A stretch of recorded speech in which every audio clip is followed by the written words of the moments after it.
सभी क्रांतिकारी भाइयों बहनों का मैं हार्दिक स्वागत करता हूं आज की सभा में। और आज अपने फाउंडर गुरुकुल क्रांति श्रीमान हिमांशु प्रसाद जी अपने सामने वेद परिचय विषय प्रस्तुत करने वाले हैं। तो मैं आदरणीय श्री हिमांशु प्रसाद जी से निवेदन करूंगा, कृपया वे आज के विषय को प्रस्तुत करें। तो बहुत बहुत धन्यवाद गुरु जी। सादर नमस्ते, सभी को सादर नमस्ते। हमने पिछली चर्चाओं में वेद के संक्षिप्त परिचय को देखा था और फिर वेद के संहिता ग्रंथों को, कौन कौन से वेद के कौन कौन से संहिता हैं, इनको देखा था। आज हम वेद के ब्राह्मण ग्रंथ और आरण्यक पर कुछ चर्चा करेंगे। संक्षिप्त में कुछ जानने का प्रयास करेंगे, जितना कि हमें व्यवहारिक रूप से हम सभी को वैदिक सनातनी धर्मी होने के नाते कम से कम अपने ग्रंथों के बारे में जानना चाहिए। विशेष तो हमें अध्ययन के द्वारा ही पता चलता है, लेकिन कम से कम किस ग्रंथ में क्या है, कौन कौन से ग्रंथ हैं, इस परिचय को हम आज समझने का प्रयास करेंगे। ब्राह्मण ग्रंथ, ब्रह्म का अर्थ कहा जाता है मंत्र और यज्ञ आदि। इस ब्राह्मण ग्रंथ में वेद के मंत्रों के प्रयोग के नियम, उनकी उत्पत्ति, विवरण, व्याख्या और सुविस्तृत दृष्टांत, कुछ उदाहरण से, कुछ कहानियों के माध्यम से, कुछ आख्यानों के माध्यम से दिए रहते हैं। ब्राह्मण ग्रंथ के बारे में कहा गया है, ब्राह्मणम नाम कर्मणस तन्मात्राणाम च व्याख्यान ग्रंथः।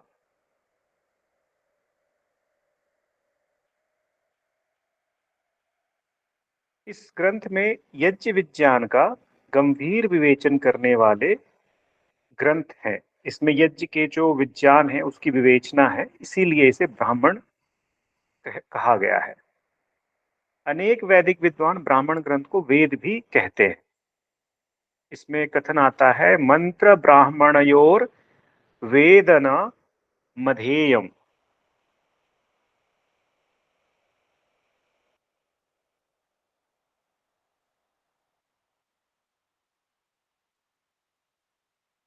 तो परेशानी हो रही थोड़ा जुड़ने से, तो मैंने किन्हीं को होस्ट बनाया है, आप भी जोड़ते रहें साथ में जी। तो इसमें जो ब्राह्मण ग्रंथ को वेद भी कहा जाता है, हम इस पे चर्चा कर रहे थे।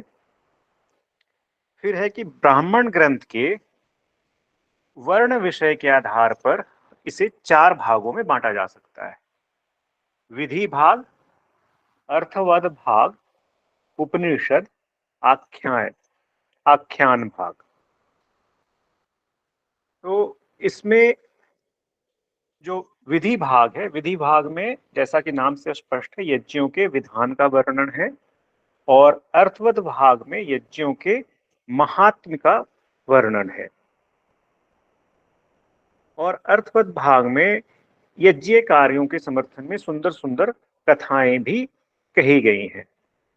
और मीमांसाकार महर्षि जैमिनी ने अर्थवद के भी 3 भेद बतलाए हैं, गुणवाद, अनुवाद और भूतार्थवाद।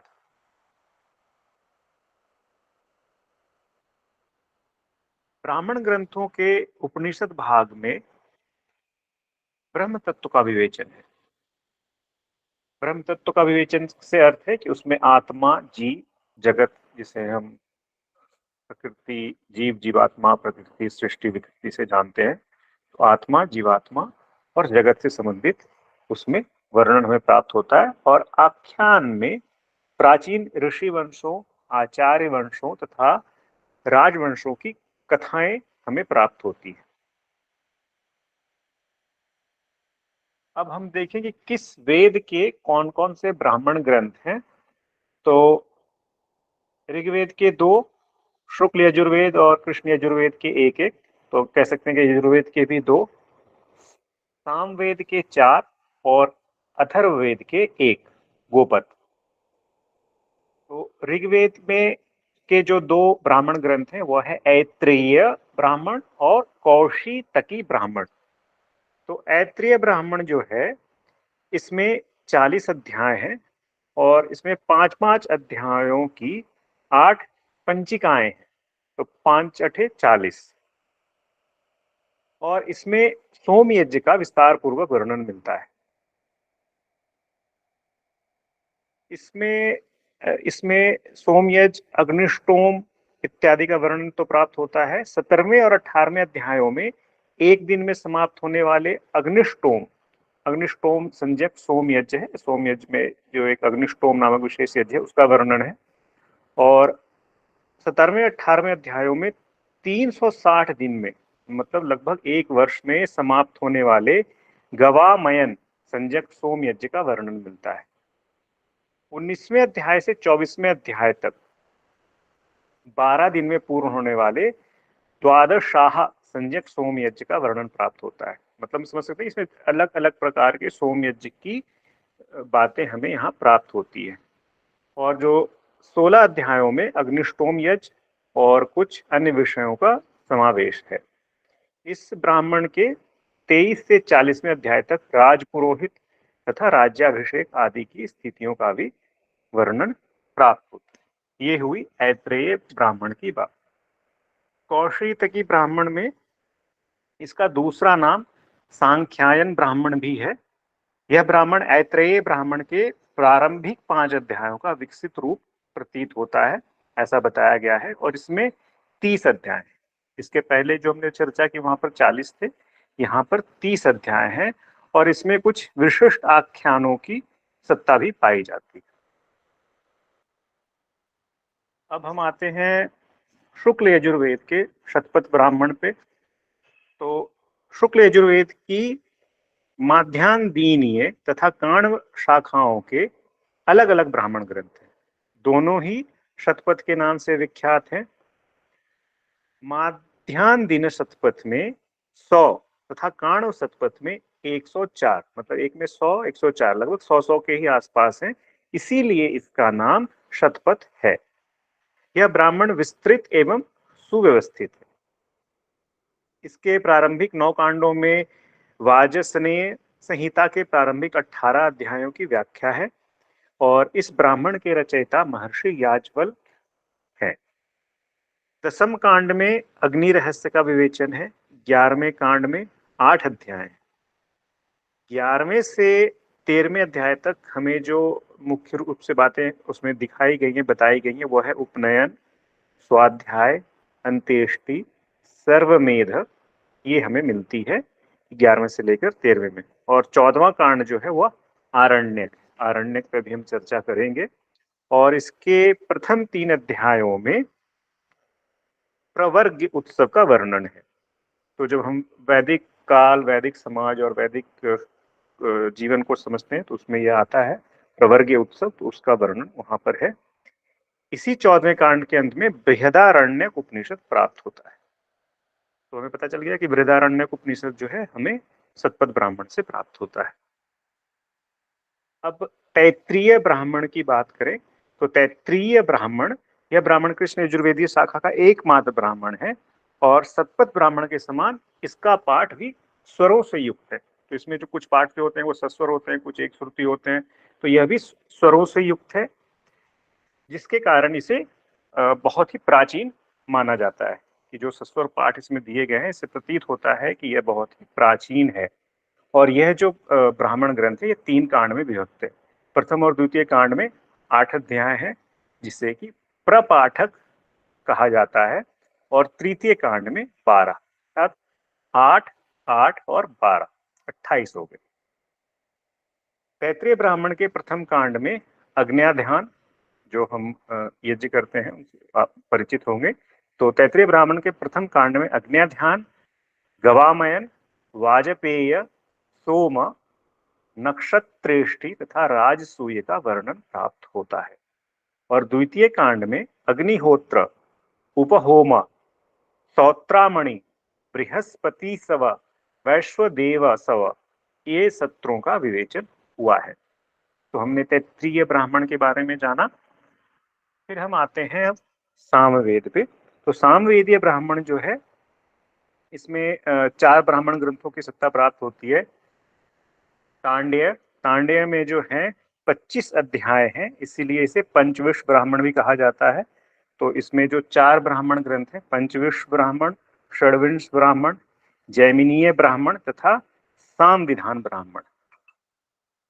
पंचविंश ब्राह्मण में सोमयज्ञ का वर्णन है और यह रचना की दृष्टि से इसे बहुत ही प्रौढ़ और प्राचीन माना गया है। तो जिस प्रकार से जब उसमें हम देखते हैं कि कैसे उसकी बनावट है, कैसी रचना है, किन किन शब्दों का प्रयोग किया गया है, तो इसको बहुत ही प्रौढ़ माना गया है। इसमें व्रात्यस्तोम नामक यज्ञ का वर्णन है। इस यज्ञ में ध्यान दीजिएगा, व्रात्यों को शुद्ध करके उन्हें ब्राह्मणों अथवा आर्य जातियों के अंतर्गत स्वीकार कर लिया जाता है। जिसे यदि कहा जाए कि जो शुद्धि आंदोलन और जो घर वापसी ये है, इसका शास्त्रीय प्रमाण क्या है, तो आप बता सकते हैं कि सामवेद का जो ब्राह्मण ग्रंथ है उसमें यह आता है, इसकी विधि दी हुई है। तो उसमें व्रात्यों को शुद्ध करके व्रात्यस्तोम नामक यज्ञ का वर्णन है। तो जो शुद्धि आंदोलन इत्यादि है उस वो शास्त्रविद है। और इसके रचयिता संभवतः तांड नामक कोई ऋषि हैं, अथवा तांड ऋषि की शाखा से इस ब्राह्मण का संबंध है। षड्विंश ब्राह्मण को कुछ विद्वान, जो अगला है 26 वाला, तो षड्विंश ब्राह्मण को कुछ विद्वान तांड ब्राह्मण का अंग स्वीकार करते हैं, उसी का ही यह अंग है। इसके अंतिम अध्यायों को अद्भुत ब्राह्मण भी कहा जाता है, क्योंकि उसमें कुछ अद्भुत बातें लिखी हुई हैं, कुछ कुछ कुछ को वैज्ञानिक, कुछ अवैज्ञानिक, जो हमारे सामान्य विज्ञान है उससे उसके सापेक्ष अवैज्ञानिक, लेकिन उसमें बहुत सी ऐसी अद्भुत बातें लिखी हुई है जिसके कारण इसे अद्भुत ब्राह्मण कहा जाता है। जैमिनीय ब्राह्मण का संबंध सामवेद की तवलकार शाखा के साथ है। इसके रचयिता जो है जैम, जैसा कि नाम से प्रतीत है, जैमिनी ऋषि रहे हैं। इसमें 5 मंडल हैं और प्रथम 3 मंडल में यज्ञ विधियों का वर्णन है, चौथा मंडल उपनिषद ब्राह्मण है, 5वें मंडल का नाम आर्षेय ब्राह्मण है। तो आर्षेय ब्राह्मण नाम से प्रतीत हो रहा है, इसमें सामवेदीय ऋषियों के नाम की एक लंबी सूची प्राप्त होती है। अर्थात जो हमारा ऋषियों का इतिहास है वह जो सामवेद का है वो हमें यहाँ प्राप्त हो सकता है। साम गायन और कुछ अनुष्ठानों के विधान का भी वर्णन हमें इसमें प्राप्त होता है। अब हम अथर्ववेदीय ब्राह्मण की बात करें तो अथर्ववेद से संबंधित एकमात्र गोपथ ब्राह्मण प्राप्त होता है। इसी में 2 भाग हैं, पूर्व गोपथ और उत्तर गोपथ। पहले का और पीछे का। प्रथम भाग 5 अध्यायों से युक्त है और दूसरे में 6 अध्याय हैं। और विषय वस्तु की दृष्टि से इस पर सतपथ ब्राह्मण का पर्याप्त प्रभाव दिखलाई पड़ता है कि जो उसमें बात रखी गई, जिस ढंग से रखी गई सतपथ ब्राह्मण में, उसी ढंग से अथर्ववेदीय ब्राह्मण जो हमारा गोपथ है उसमें भी यह बात हमें वहां पर भी शैली वही दिखाई देती है। फिर हम आते हैं आरण्यक पे। तो आरण्यक ग्रंथ के बारे में कहा गया है कि यह जो है ब्राह्मणों तथा उपनिषदों का मध्यवर्ती साहित्य है। और जैसा कि आरण्य से हम समझते हैं, आरण्य का अर्थ होता है जंगल में, जंगल। तो इसका जो है आरण्य ग्रंथ जो है, इसका अध्ययन और अध्यापन नगर तथा ग्रामों से दूर जंगल में होता था। इसमें तैत्तिरीय आरण्य के भाष्य में कहा गया है, अरण्याध्यायनादेतत् आरण्यकमितीर्यते अरण्ये तदधीते एवं वाक्यम प्रवक्ष्यते। जिससे यह स्वतः प्रमाण में हमें प्राप्त होता है। आरण्य ग्रंथ धार्मिक क्रियाकलापों का वर्णन करते हैं तथा यत्र तत्र उनकी रहस्यपूर्ण व्याख्या भी प्रस्तुत करते हैं।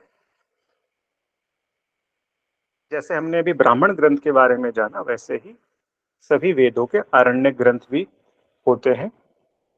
ऋग्वेद के आरण्य ग्रंथ 2 हैं, ऐत्रेय तथा कौशितकी। ऐत्रेय आरण्य का संबंध ऐत्रेय ब्राह्मण से है, नाम से यह स्पष्ट है। इसमें 5 खंड होते हैं। दूसरे और तीसरे को उपनिषद कहा गया है। दूसरे के उत्तरार्ध के 4 परिच्छेदों में वेदांत का प्रतिपादन है। इसलिए यह ऐत्रेय उपनिषद कहलाता है। ऐत्रेय आरण्यक के प्रथम आरण्यक में महाव्रत, द्वितीय में उक्त, शस्त्र, प्राण विद्या तथा पुरुष का विवेचन है। तृतीय में ध्वनि विज्ञान से संबंधित पदपाठ, क्रम पाठ, स्वर तथा व्यंजन के स्वरूप का विवेचन है। चौथे तथा पांचवें में कुछ अन्य विषयों के साथ निष्कैवल्य शस्त्र का वर्णन है। कुछ विद्वान इन 5 खंडों को 5 अरण्यक मानते हैं। इसमें जो है, ये जो ऐत्रेय अरण्यक में कहा गया, ये इतना महत्वपूर्ण है कि इसी के 5 खंडों को ही 5 अरण्यक मानते हैं और उनके अनुसार 5 अरण्यकों का संश्लिष्ट रूप ही ऐत्रेय अरण्यक है। ऋग्वेद का दूसरा आरण्यक कौशितकी है, जिसे कि सांख्यायन आरण्यक भी कहा जाता है। इसके भी 3 खंड हैं। प्रथम द्वितीय खंड में कर्मकांड तथा सन्निविष्ट है। तीसरा खंड कौशितकी उपनिषद कहलाता है और इसमें कुल 15 शाखाएं हमें प्राप्त होती है। यजुर्वेद के आरण्य ग्रंथ की बात करें तो इसमें शुक्ल यजुर्वेद का एकमात्र आरण्यक बृहदारण्यक प्राप्त होता है। बृहदारण्यक में आत्म तत्व का विशद विवेचन है। कृष्ण यजुर्वेद से संबंधित तैत्रीय आरण्यक है। इसमें 10 कांड है।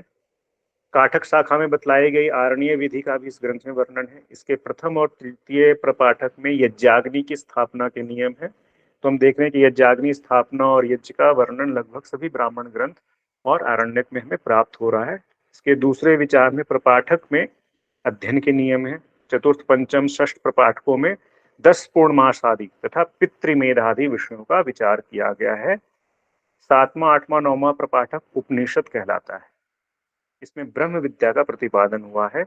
जो हमारा प्रसिद्ध उपनिषद कठोपनिषद है वह इसी से संबंधित। तो हमने जाना कि उपनिषद जो है वह कैसे आरण्यक से संबंधित है। फिर सामवेद के आरण्यक ग्रंथ की बात करें तो इसका संबंध जो है, इसका जो आरण्यक ग्रंथ है वह है छांदोग्य आरण्यक और इसका संबंध छंदोगों के साथ है। छंदोग का अर्थ है सामवेद संहिता के मंत्रों को गाने वाला व्यक्ति। इस ग्रंथ में छंदोगों के करणीय कार्यों का निर्देश हुआ है।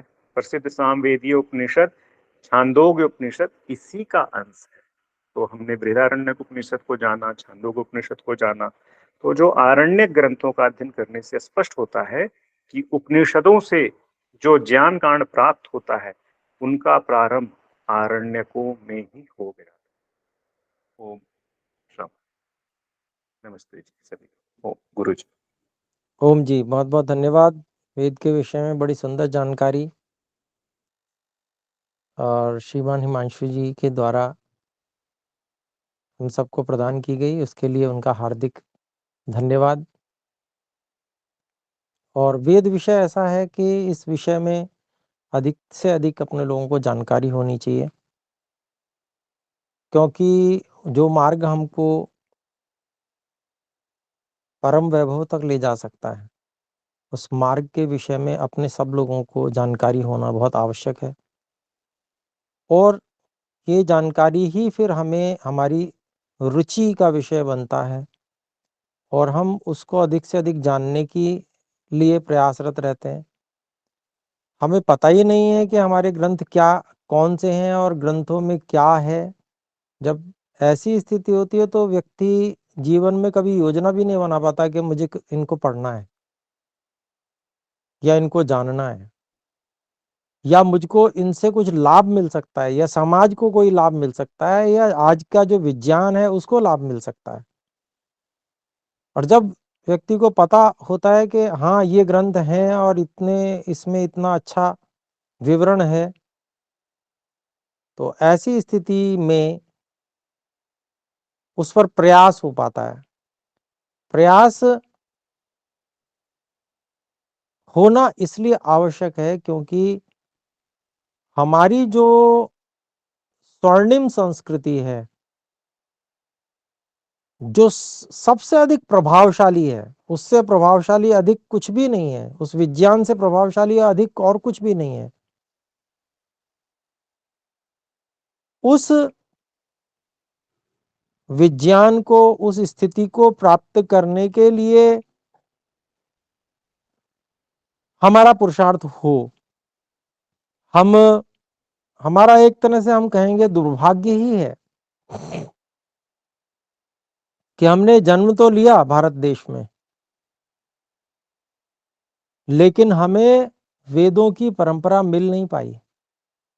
हमने बहुत परिश्रम किया, हमने अपना अपना जिस विषय में हमने बहुत अच्छे अंक लाए होंगे, हमने बहुत कार्य किया होगा, कोई गोल्ड मेडलिस्ट भी होंगे हम में से, परंतु वो सारा का सारा जो प्रयत्न रहा वो व्यर्थ रहा। वो कहीं ना कहीं विदेशी संस्कृति के पोषण में वो सब लग गया। जो अपनी भारतीयता है, भारतीयता और भारतीय संस्कृति है, जो वेद और वैदिक संस्कृति है, उसके पोषण में जो शक्ति खर्च होनी चाहिए थी जन्म से लेकर अब तक की, वो सारी शक्ति इधर उधर नष्ट भ्रष्ट हो गई, व्यर्थ में चली गई। ये एक शोक का विषय अवश्य है। इसको अपने लोगों को इस रूप में विचार अवश्य करना चाहिए। हमको उसके विषय में जब तक यह शोक नहीं होगा तब तक हम लोग उस शोक की परिस्थितियों से बाहर निकलने के लिए प्रयास भी नहीं कर पाएंगे। हमें पहले ये पता तो होना चाहिए कि हम कहाँ गलत हैं, हम अपने जीवन को कौन सी विपरीत धारा में बहाकर लेकर जा रहे हैं। हम अपने आप को किस संस्कृति का पुर्जा बनाए हुए हैं।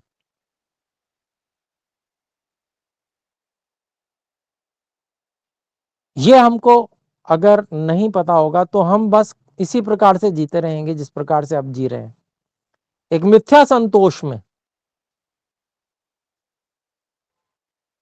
तो ये जो मिथ्या संतोष है, इसको तोड़कर आगे बढ़ना है और अपने को प्रयास करना है वेद और वेदांग, उपांग और उपवेद आदि और जो ब्राह्मण ग्रंथ हैं, आरण्यक हैं, उपनिषद हैं, इन सब पर हमारा बल लगे, हमारी शक्ति खर्च हो।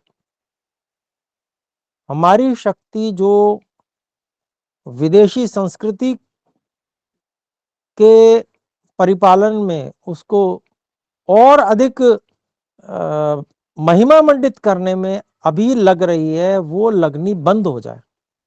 और वो तभी हो सकता है जब हम उसके लिए जागरूक होंगे, जागरूक होकर और अपने समय का सही विभाजन करेंगे।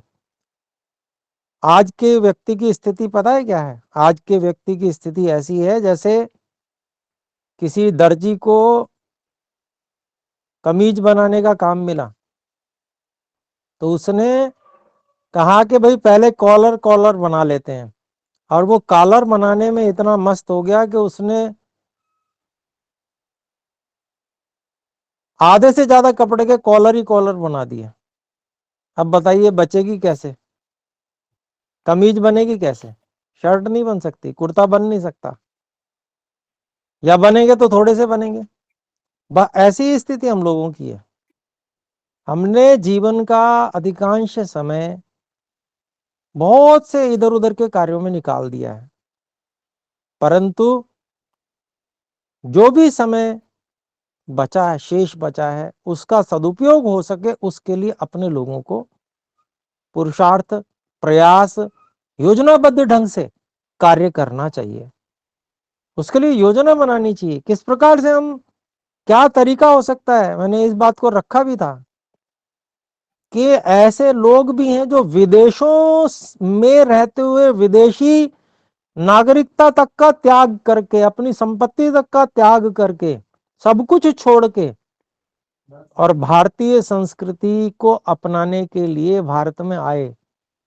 उन्होंने सब कुछ छोड़ दिया, अपनी भाषा, अपनी वेशभूषा, और भारतीय उन्होंने चोटी रख ली, उन्होंने जनेऊ पहन लिया, उन्होंने धोती कुर्ता पहन लिया, उन्होंने सब कुछ किया वो भारतीय संस्कृति को अपनाने के लिए, और जो पाश्चात्य संस्कृति है उससे अपने आप को बाहर निकालने के लिए। वो लोग उदाहरण है हमारे लिए। और हम भारत में रहकर अगर इस कार्य के लिए कुछ भी त्याग और तप नहीं करते हैं तो ये अपने लिए बड़े शर्म की बात है। तो मैं ये निवेदन करूंगा कि अपने लोगों को इसके लिए कार्य करना चाहिए और अपने समय का समुचित विभाजन करके इन कार्यों में लगना चाहिए और बहुत सारा समय इसके लिए निकालना चाहिए और अपने जीवन की दिशा और दशा को बदलना चाहिए, परिवर्तित करना चाहिए, प्रेरणा लेनी चाहिए ऐसे लोगों से जिन्होंने इस प्रकार के कार्य किए। तो अभी हम विराम की ओर चलेंगे। बहुत सुंदर विषय रहा। फिर से मैं धन्यवाद करूंगा। इसी प्रकार के वेद के विषय हमारे सामने आते रहें, जिससे वेदों के प्रति, वैदिक साहित्य, ऋषियों के प्रति हमारी जो श्रद्धा आस्था है वो और बढ़ती चली जाए, प्रबल होती जाए और हम अपने जीवन को एक मोड़ दे पाए ऋषियों की ओर, वेदों की ओर। तो आइए इस सभा को विराम करते हैं। एक बार ओम का उच्चारण सब मिलकर करेंगे। ओम।